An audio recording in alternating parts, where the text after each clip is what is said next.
On va parler de... Pas compliqué, hein, Shabbat Shuvah. D'abord, est-ce que ça s'appelle Shabbat Shuvah ou Shabbat Teshuvah? À votre avis? Shuvah. Les deux, c'est vrai en vérité, parce qu'on va parler de la Teshuvah. En vérité, l'appellation, c'est Shabbat Shuvah, sur le nom de la Haftara, qui commence par Shuvah Israël. Comme on a des Shabbatot qui s'appellent sur les... J'ai très mal à la jambe, c'est pour ça que je... Non, je te dis, c'est pour ça que je te donne la main gauche, quoi. Donc, Shabbat Shuvah. On a une notion de 10 jours de pénitence. J'aime pas ce terme, pénitence. Aseret Yemet Shuvah. Les 10 jours, dans les 10 jours, il y en a 3 qui ont une appellation spéciale. Rosh Hashanah, c'est 2 jours. Kippour, 1 jour. Et le 4e, pardon, il n'y a pas 3 et 4. Shabbat Shuvah. C'est-à-dire que sur les 10 jours, on en a 4 avec une appellation spéciale. Il en reste 6 standards. Maintenant, à Rosh Hashanah, on en a parlé. Il y a une certaine manière de faire Teshuvah. Quand on va parler de Malchut Hashem, d'approfondir qu'est-ce que c'est Hashem, etc., c'est une façon de renouveler des notions, c'est ce qu'on appelle Teshuvah. À Kippour, la Teshuvah, elle est évidente, puisqu'on va toute la journée faire vidouille, à chaque tefila, à chaque Chazarat Hashat, entre parenthèses. Quand le chat fait vidouille, on a l'obligation de se lever et de faire vidouille aussi. Donc on a l'obligation de faire vidouille nous-mêmes, une fois pendant la Hamida, une fois pendant la Chazara, pendant les Slichot qui viennent après, il y a encore un vidouille. Donc on a une mitzvah de vidouille à chaque fois, à Shamnou, Bagado, etc. Donc la Bokertov, la mitzvah de Teshuvah à Kippour, elle est compréhensible. Il y a une mitzvah de Teshuvah spéciale le jour de Kippour, bien que toute l'année on a l'obligation de faire Teshuvah. À Kippour, il y a encore une mitzvah spécifique à Kippour. J'aimerais comprendre, avant la question, pendant les 6 jours qui restent, les 6 jours de semaine, on va rajouter Avinu Malkeinu, il y a des Tachanun, etc. Donc il y a effectivement une Teshuvah qui est faite pendant la semaine, Kippour et Rosh Hashanah. S'il y a un jour où il n'y a pas de Teshuvah, c'est Shabbat. On ne peut pas jeûner pendant Shabbat. On ne peut pas pleurer pendant Shabbat. On ne peut pas faire vidouille pendant Shabbat. On ne peut pas prier pour des choses personnelles pendant Shabbat. C'est-à-dire que si vous me demandez quel est le jour de vacances pendant les 10 jours de pénitence, c'est Shabbat. Et pourtant, c'est le seul qui s'appelle, dans les 10 jours de Teshuvah, c'est le seul qui s'appelle le jour de Teshuvah, Shabbat Teshuvah. Donc, un paradoxe. C'est-à-dire, je dois faire Teshuvah aujourd'hui? Oui, je dois faire Teshuvah aujourd'hui. Ok, ça fait partie de la Aseret Yemet Teshuvah. À Rosh Hashanah, je fais Teshuvah d'une certaine manière, c'est une certaine facette, oui, ça existe. À Kippour, évidemment, c'est Shabbat. Quel Teshuvah on fait Shabbat? Shabbat, on se dit, il n'y a pas les slichot, la grâce soit. On va se faire une petite ambiance, on est tranquille. On n'est pas en mode moussard, on va pleurer, on va se rappeler, on va... Pas du tout. Même dans les Avinu Malkeinu, Baruch Hashem, on a l'habitude de se disputer, est-ce qu'on fait Avinu Malkeinu Shabbat ou pas? Ça c'est chaque choule, Baruch Hashem, on a l'habitude comme ça de discuter, est-ce qu'on fait Avinu Malkeinu ou pas? Mais il n'y a rien, quoi, c'est-à-dire, certains disent même Avinu Malkeinu on ne fait pas. Donc, le Shabbat en lui-même, c'est un vote. on va voir ce qu'on va voir, on va essayer de comprendre. J'ai parlé hier avec une personne qui est là où je vais passer avec Kippour. Alors je lui ai posé plein de questions, il m'a dit mais pourquoi tu me poses toutes ces questions? Je lui ai dit non parce que je ne veux pas d'histoire. Il m'a dit mais chez nous il n'y a jamais d'histoire. Je lui ai dit ça, tu racontes ça à quelqu'un d'autre. Et Kitsour, donc le seul jour où en vérité on ne fait pas Teshuvah, c'est Shabbat. Donc il faut comprendre comment est-ce qu'on peut définir ce jour de Shabbat comme Shabbat Teshuvah. On aurait pu croire que Shabbat, il y a une technique de Teshuvah différente, à savoir faire plus de mitzvot. Faire plus de mitzvot. Donc, il y a la Teshuvah telle qu'on la connaît, on regrette le passé, mais il y a une Teshuvah active, on va dire, où on ne va pas regretter le passé, on va créer le futur, on va inviter les gens Shabbat, on ne va pas s'endormir sur la table après la DAF, on va aider sa femme à débarrasser, enfin, on va faire Teshuvah en faisant plus de chesed, par exemple. C'est impossible d'expliquer ça. Il y a un Rambam qui est utilisé par tous les Baalei Moussar et qui mettent en relief l'importance de la Teshuvah. Le Rambam, il te dit, il y a les jours qui sont à la veille de Rosh Hashanah, il y a Rosh Hashanah, et puis après, Rosh Hashanah, les Bénonim, on espère être moins Bénonim, sont Tlouim Ve'omdim, c'est-à-dire dépendent de Kippour. Si tu fais Teshuvah, tant mieux, sinon t'es mort. Tout le monde posait la question, mais après le Rambam, j'ai pas compris. Comment est-ce qu'il a défini le système Bénonim? Il te dit, si tu as 51% mitzvot, t'es tzaddik. Si tu as 51% Averot, t'es rachat. 50-50, Benoni. Moi, même sans être expert comptable, je sais que si maintenant je suis à 50-50, je fais une mitzvah. elle est belle la vie, c'est bon, ça penche du bon côté. Donc pourquoi est-ce que pendant la semaine de Seret Teshuvah, on ne se suffirait pas d'une mitzvah? Pourquoi? Une des explications, c'est que il y a un bilan qui est fait tous les ans à Rosh Hashanah. Tous les ans à Rosh Hashanah, il y a un bilan. Mais non, quand on a passé Rosh Hashanah, on est déjà sur le compte de l'année prochaine.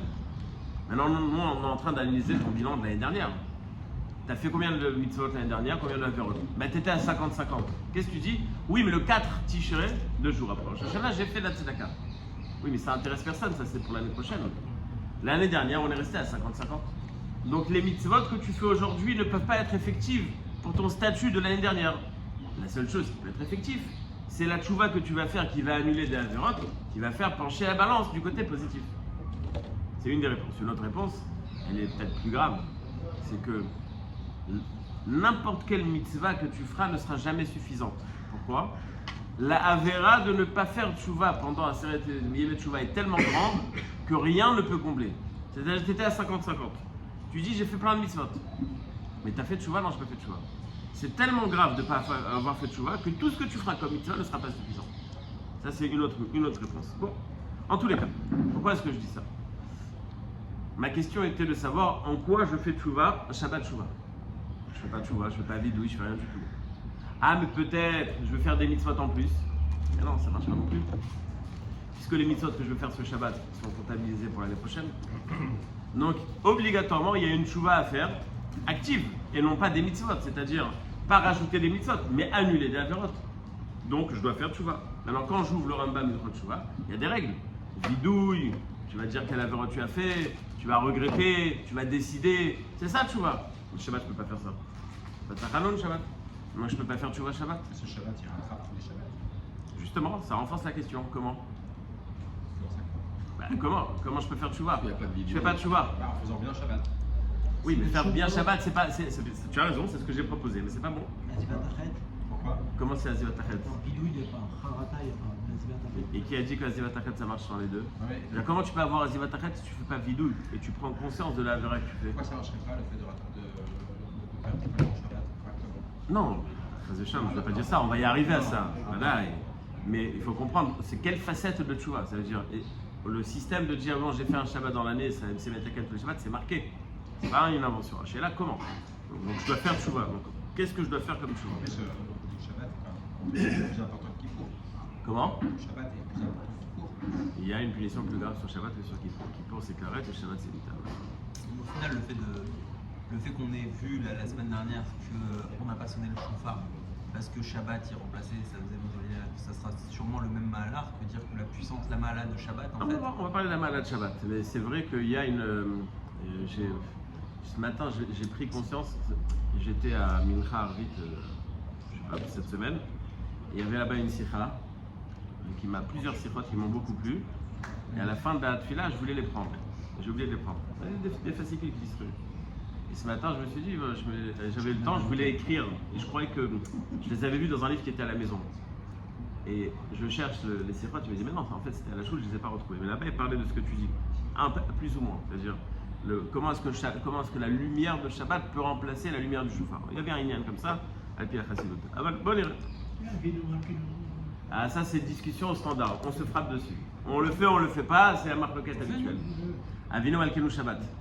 C'est les grandes discussions. Baruch Hashem. Minagim. Non, par exemple, dans les Patach Eliyahu, il marque qu'on saute les trucs Ratanou, les Fanacha, etc. On fait le reste. Baruch Hashem, chaque endroit où j'ai prié, c'était une discussion. Il n'y a pas de. Non, personne. C'est-à-dire, on y passe tous, quoi. Il faut voir c'est quoi Minag Amakom, aussi, Bezero. De toute façon, on n'ira pas au Guilam pour ça. Tov, le Malbim, il donne le Malbim, il explique le système de tchouva de Shabbat à travers l'Haftara. Shabbat, Shuva, selon l'Haftara. Shuva Israël, à la Shabbat, qui kachal taba. On en a déjà parlé du fameux déguisement. Le juif qui faute, c'est pas qu'il a envie de fauter, c'est kashalta. C'est-à-dire, tu as fait une erreur, c'était pas toi, c'est pas ce que tu voulais. Comme nous dit la Gemara, on dit à Hachem, Galou il vient les fanecha. Tu sais très bien que on veut faire ce que tu demandes, mais c'est Or Shebaïssa, le Yetzerara. Il va à l'encontre de ce qu'on veut vraiment. Mais ce qu'on veut vraiment, c'est en vérité se rapprocher de toi. C'est d'ailleurs ce qu'on dit dans le vidouille. On dit En anachnu azepanim ou ksheoref le malefanacha Hashem lokeno velokavoteno, etc. On dit Hashem, non Hashem, tu sais, nous on n'a pas le culot de dire qu'on est des tzadikim. C'est honteux quoi. Alors, on vient, on te dit Hashem, non tu sais, nous on n'est pas culottés, on ne dit pas qu'on est tzadikim. Mais on a toujours fauté, nous et nos ancêtres. Déjà, on parle de nos parents qui ont fauté. Je ne sais pas comment ça c'est. Comment on a comment est-ce qu'on a le droit de le dire. Mais c'est pas je pense que le pshat il est comme ça. Quelqu'un qui faute sans s'arrêter, enfin qui fait les mêmes erreurs, en vérité, attends, tu n'as aucun respect. Tu n'as aucun respect. Tu continues à fauter, c'est-à-dire que tu n'en as rien à faire. Ce que tu veux, c'est faire des fautes. Tu dis non, Hachem, non. C'est pas que nous on veut faire des fautes. Malheureusement, on a pris des mauvaises habitudes. Depuis nos parents, on a pris des mauvaises habitudes. On n'arrive pas à changer. Mais ce qu'on veut, c'est pas ça. C'est pas qu'on est en train de dire, regarde Hachem, tu vois, on est conscient de notre bêtise. On se dit à nous-mêmes, et on dit Hachem, c'est pas nous, la faute, c'est pas nous. Il faut comprendre que la faute, c'est pas nous. En psychologie, quand tu veux punir un enfant, non, qu'il a menti, tu dis pas pourquoi tu es un menteur. Pourquoi tu as menti? C'est la même chose. Nous aussi, on n'est pas des gens on n'est pas des fauteurs, je sais pas si ça se dit. Mais on est des gens on a fauté, mais on n'est pas dans la maout, dans l'essence de la personne, on n'est pas Avera, on est le Tov. Shuva Israël, qui kashalta, le Avon que tu as eu, c'est un mirchol, tu as trébuché, c'est pas toi. Donc on commence par te dire, tu as l'impression que tu es foutu. Non, tu n'es pas du tout foutu, puisque c'est pas toi. Donc on commence par une prise de conscience qu'il est possible de faire tchouva, puisque en vérité, c'est pas ce qu'on veut. Parce que quand on réfléchit, même tu t'es énervé, tu as fait quelque chose de pas bien, après à froid, tu dis mais c'est ce que je voulais faire, c'est pas du tout moi, je sais pas ce qui m'a pris. Mais en fait, c'est pas nous. Comme nous dit dans la phrase, c'est marqué que Adam Proté et l'Amken Nekhnasbo Rorchtut. C'est-à-dire que momentanément, comme tous les meurtriers, etc., on te dit non, il a eu un moment de. Comment ils appellent ça? Un moment de folie, donc on va lui faire un truc, et il n'est pas responsable de ses actes. Mais nous, c'est vrai, on n'est pas responsable de nos actes. Pardon? Responsable et pas coupable. Donc tu justifies tout. Non, je te dis, prends conscience. C'est-à-dire, en général, la peur de la tchouva, c'est le changement. C'est-à-dire, si je dois faire tchouva, c'est-à-dire que je dois changer des choses dans ma vie. Alors, Volbe, il disait comme ça, il a dit qu'il plaint les gens, il parlait il y a 30 ans, qui montent dans un bus avec un Rockman.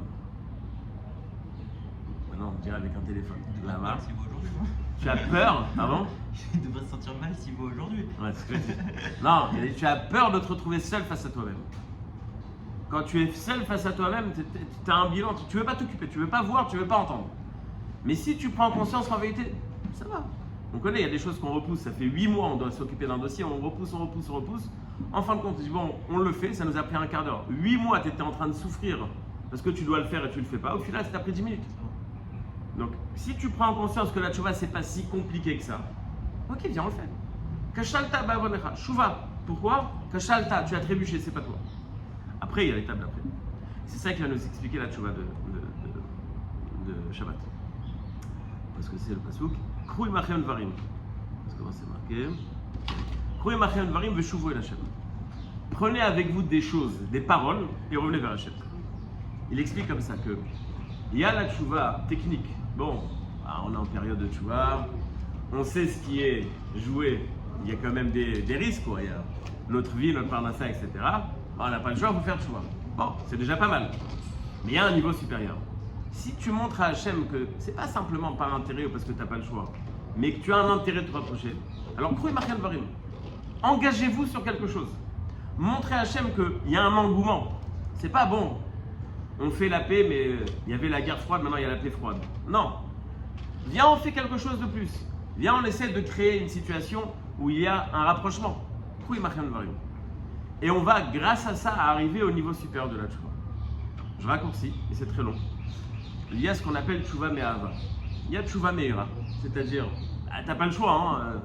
Tu sais que sinon tu vas le payer cher. Et il y a tchouva me'ava, tu dis, ça me manque d'être proche d'Hachem, ça me manque. Mais bête, si on avait la possibilité de vivre toute l'année comme au moment où on est à Neila, comment est-ce que notre Neila il aurait l'air? De quoi il aurait l'air? C'est-à-dire on serait dans un autre monde, dans une autre sphère. Celui qui est capable de faire tchouva me'ava, le dit la Gemara, zdonotav, toutes les avérotes qu'il a fait de manière intentionnelle se transforment en mitzvot. Et il y a plusieurs explications à cette notion, mais j'aimerais donner une seule des explications et peut-être qu'on aura la chance de ressentir ça à Kippour. Quand tu fais une avéra, c'est pas simplement la avéra qui est problématique, c'est que tu rentres dans une dynamique où tu t'éloignes d'Hachem et tu t'habitues. Tu as l'habitude, c'est comme ça, et bon voilà. Et puis bon, qu'est-ce que tu veux, c'est la vie de tous les jours, c'est la vie, c'est la vie. Même en hébreu, maintenant, les Israéliens disent c'est la vie, c'est la vie. Même c'est pas binaire comme truc, parce que tu fautes sur un point en particulier, tu fautes pas toute la journée surtout. J'ai pas dit que tu fautes Donc toute la journée, mais c'est un système de yo-yo. C'est-à-dire qu'il y a des c'est moments, il y a des moments, Béhémet, toute l'année c'est le yo-yo, je suis d'accord avec pas toi. toute l'année même, c'est même une journée. Toute l'année. Quand quelqu'un faute, Ok, par d'accord, exemple, toute la journée. il passe pas 24 heures en faute. D'accord. Donc on est dans des situations où on se complaît dans le matzav où on monte, on descend, mais on est plus ou moins dans la même zone. Pas des changements radicaux. Déjà moi je parle, pas un changement, pas plusieurs changements. Tov, Bekitsour, donc on a une habitude de Avera, on a l'habitude de s'éloigner d'Hachem. Avera, Goreret, Avera, l'idée c'est que quand tu es loin d'Hachem, bon, bah, tu y restes et tu t'habitues à ça. Quand tu fais tchouva, mais Ava, ça veut dire quoi? Tu prends conscience que cette situation elle est abominable, elle est terrible. Et la tristesse que tu as et que tu ressens parce que tu t'es éloigné d'Hachem, c'est en vérité le moteur qui va te rapprocher plus d'Hachem. C'est-à-dire qu'au final, la Avera, le dégoût que tu as de la Avera, il t'a rapproché d'Hachem. Donc la Avera était un moyen de se rapprocher d'Hachem. Évidemment, il n'y a pas de mitzvah de faire une Avera pour se rapprocher d'Hachem. Mais le fait que tu vas ressentir « Ah, purée, mais qu'est-ce que je suis bête d'avoir fait ça, mais je ne referai pas la même erreur », c'est ça qui va te rapprocher d'Hachem. Donc la tchouva mais Ahava, la Avera, elle va se transformer en ce qui a fait que tu as fait tchouva. Donc cette Avera que tu as fait, elle t'a amené à faire la tchouva. Donc cette Avera devient mitzvah. Donc on a la possibilité de faire tchouva sans regretter le passé. Mais en allant de l'avant en disant j'aimerais aimer plus Hachem. Mais non, oui. La harata, elle est obligatoire. Elle est obligatoire, bien sûr, il y a 10 jours de pénitence. J'explique un jour. J'ai pas dit qu'il n'y a que ce mode de tchouva. J'ai pas dit qu'il n'y a que ce mode de tchouva. Quel tchouva possible Shabbat? Tchouva me'ava. Et je vais expliquer pourquoi Shabbat. Évidemment qu'il y a tout le contexte. On n'a pas dit tu fais un jour, tu fais un barbecue et tu chantes Kamatov Hashem, c'est bon, t'as fait tchouva. Non, j'ai pas dit ça. Il y a tout ce qui se passe avant et tout ce qui se passe après. Mais on a la mitzvah de manger Erev Yom Kippour Kamatov Hashem parce qu'on est content de Kippour et on a la mitzvah de jeûner le lendemain. Quand j'ai arrivé la première année en Israël à la Yeshiva, c'était des Roumains qui servaient. Il m'a dit mais vous êtes des fous. Parce que la veille de Kippour, ils servaient 5 repas.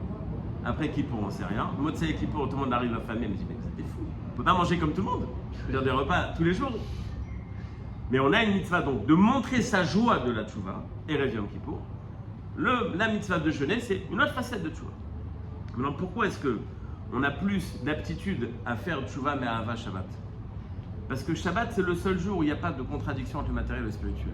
La mitzvah de Shabbat, de Oneg Shabbat, elle te permet d'associer le matériel et le spirituel. Donc, en général, tu te dis oui, je veux me rapprocher d'Hachem, mais je suis très matériel. Hachem, c'est très spirituel, je suis très loin. Oui, le Shabbat, le matériel, il devient spirituel. Tu dois associer les deux. Donc, tu as la possibilité de ressentir dans ta situation d'aujourd'hui qui est matérielle, tu peux sentir Hachem. Donc, la tchouva me'ava, elle est spécifique à Shabbat. Et j'aimerais rajouter, finir avec ça. Et tout ce que je vous dis, c'est beaucoup plus profond que ce que j'ai dit. Mais bon, vu l'heure, mais au moins qu'on comprenne un petit peu. J'ai vu un chat, première fois de ma vie que j'ai compris Kol Nidre. Kol Nidre, Atarat Nedarim, Atarat Kaot, le Béchem. Dans ce même fascicule que je pensais écrire, bon voilà, je ne l'ai pas fait sur place, je pense que c'est une sikha du Rabbi. Pourquoi est-ce qu'on fait Atarat Nedarim, Kol Nidre, en vérité, c'est une sorte d'Atarat Nedarim. Il y a Rosh Hashanah, on fait Atarat Nedarim, etc. Pourquoi? Dans la Gemara, il y a une approche très ambiguë des Nedarim en soi. Les Nedarim, ce n'est pas les Nedarim de Tzedaka, c'est les Nedarim de ne pas manger ça, ne pas faire ça, etc. D'un côté, c'est marqué que celui qui fait ça, c'est pas bien. Il y a déjà 613 mitzvot, tu te rajoutes des problèmes, c'est pas bien. D'un autre côté, c'est marqué qu'il est kadosh. Il faut arranger la chose. Je pense que c'est le Rabbi, comme j'ai dit, qui dit que, en vérité, on parle de deux personnes différentes. Il y a celui qui vit encore le matériel, il a béhémet besoin de faire un éder, de s'éloigner du matériel.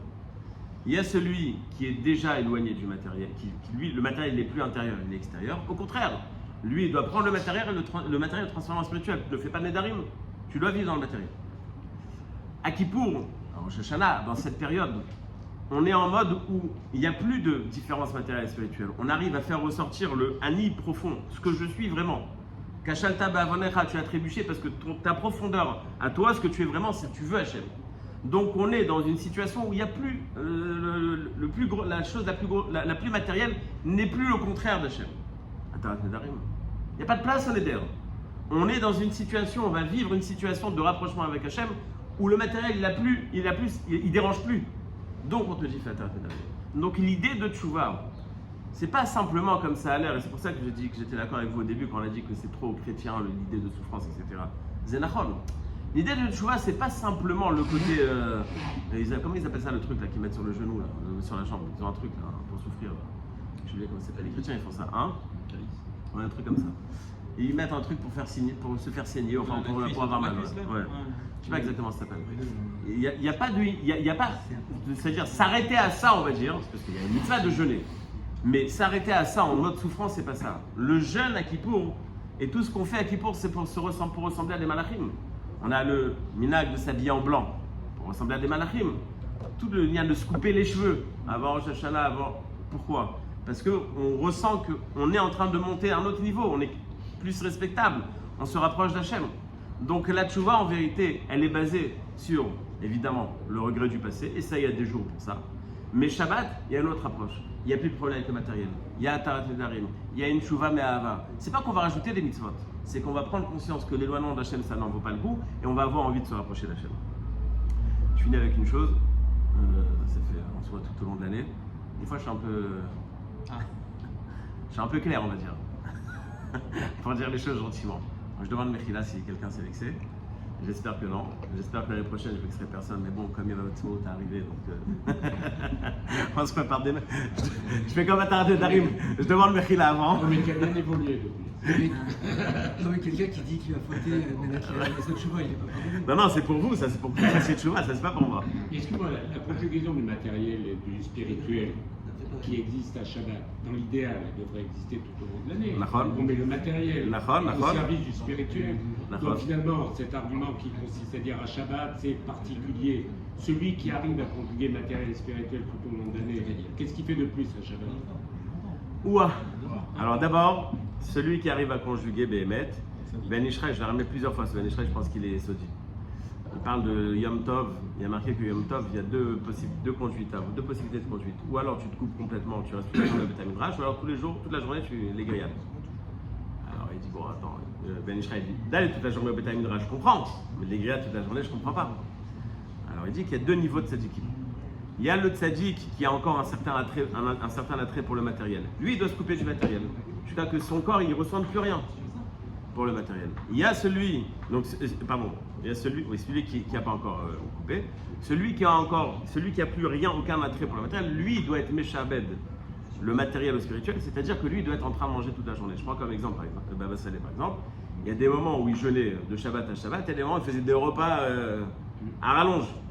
Ma pchat, comment c'est possible? Il y a des moments où il pensait qu'il fallait, c'était ça le tikkun, on va dire.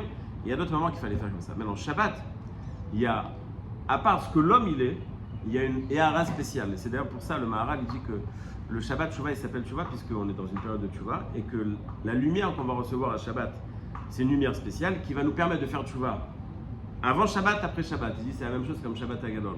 On a besoin de préparer Pessah, donc on va avoir le Shabbat d'avant qui va préparer la lumière qu'on va recevoir. Donc il y a quelque chose qu'on reçoit en plus. Par exemple, le Ben Ishraï dit que celui qui étudie un daf le Shabbat, c'est comme s'il étudiait 1000 dapim. C'est pas simplement un bonus d'écart, c'est-à-dire qu'il y a une doucha spéciale qu'Hachem va être mashpia. Donc il y a ce que l'homme il est capable de faire toute la semaine, il y a la lumière qu'il reçoit pendant Shabbat. Mais c'est vraiment infini. On est très. Le Gaon Mivina disait que la mitzvah la plus dure, d'être Mekayem, la mitzvah la plus dure Shabbat, c'est le Onek Shabbat. Nous on dirait Onek Shabbat, qu'est-ce qu'il apprend la boutarde. C'était le plus dur. Le Shabbat, ça te permet de faire tchouva, parce qu'il est coupé du matériel. Parce que tu peux conjuguer le matériel spirituel. spirituel. Et qu'il n'y a plus de. C'est-à-dire qu'on sent une proximité qui nous permet d'être. Dans la vie de tous les jours, tu te dis non, ça c'est pas bien. Shabbat, tu dis va manger, va faire ci, va faire ça. Tu l'as vu dans le matériel. Donc il n'y a plus cette distance parce que je suis matériel, je suis éloigné de Shabbat. Toda Rava.